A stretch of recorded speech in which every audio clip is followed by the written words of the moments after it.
Ankleshwar bar association ચૂંટણી પુનઃ PP Solanki પ્રમુખ બન્યા હતા. 101 મતથી વિજયી થતાં જ ધારાશાસ્ત્રીઓ શુભેચ્છા ફટાકડા ફોડી ઉજવણી કરી હતી. ઉપપ્રમુખ, સેક્રેટરી, ખજાનચી અને જોઈન્ટ સેક્રેટરી જેવા અન્ય પદો પરના ઉમેદવારો બિનહરીફ ચૂંટાઈ આવ્યા હતા. અંકલેશ્વર બાર એસોસિએશનની તાજેતરમાં યોજાયેલી ચૂંટણીમાં પીપી સોલંકી પ્રમુખ તરીકે ચૂંટાયા છે. તેમણે તેના પ્રતિસ્પર્ધી સમીર વકાણીને 101 મતોના મોટા અંતરથી હરાવી વિજય મેળવ્યો હતો. આ વિજય બદલ ધારાશાસ્ત્રીઓ તેમને અભિનંદન પાઠવ્યા હતા. સમગ્ર ગુજરાતમાં બાર એસોસિએશનની ચૂંટણી યોજાઈ રહી છે. અંકલેશ્વર બાર એસોસિએશન માટે પણ ચૂંટણીનું આયોજન કરાયું હતું.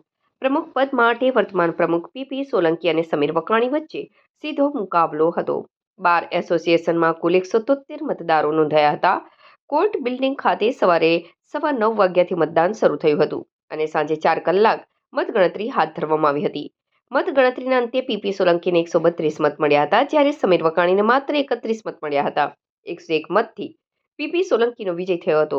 ઉપપ્રમુખ તરીકે એડવોકેટ અનિલ એચ લાલ, સેક્રેટરી એડવોકેટ પ્રકાશ જે બેસનવાલા, જોઈન્ટ સેક્રેટરી જબીઉલ્લા એ શેખ, ખજાનચી હરિવર્ધનસિંહ મહેતા, કારોબારી સભ્યોમાં હરેશ એ પટેલ, રાજેન્દ્ર સોલંકી, રઘુવીરસિંહ ડોડિયા, નિમેશ પરમાર, લિયાકત શેખ, રાકેશ ભાટિયા, હિરેન પરમારની બિનહરીફ વરણી થયેલ છે.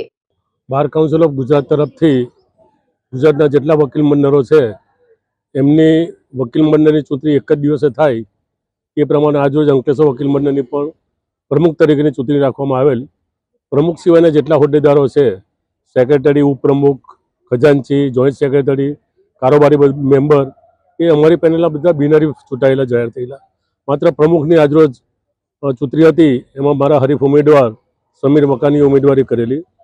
મતગણતરી કરતાં 173 મતની ગણતરી થઈ છે. એમાં 131 મારા માટે આવ્યા છે અને માત્ર 31 મત સામે પક્ષે સમીર વકાણીના આવ્યા છે. છેલ્લા 5 વર્ષથી આ સમીર વકાણી હારતા આવ્યા છે. ભગવાન એમને સદબુદ્ધિ આપે અને ફરી આવતા વર્ષે પણ ઊભા રહે, જેથી એમનો શોખ પૂરો થાય એવી મારી વિનંતી. Thank you.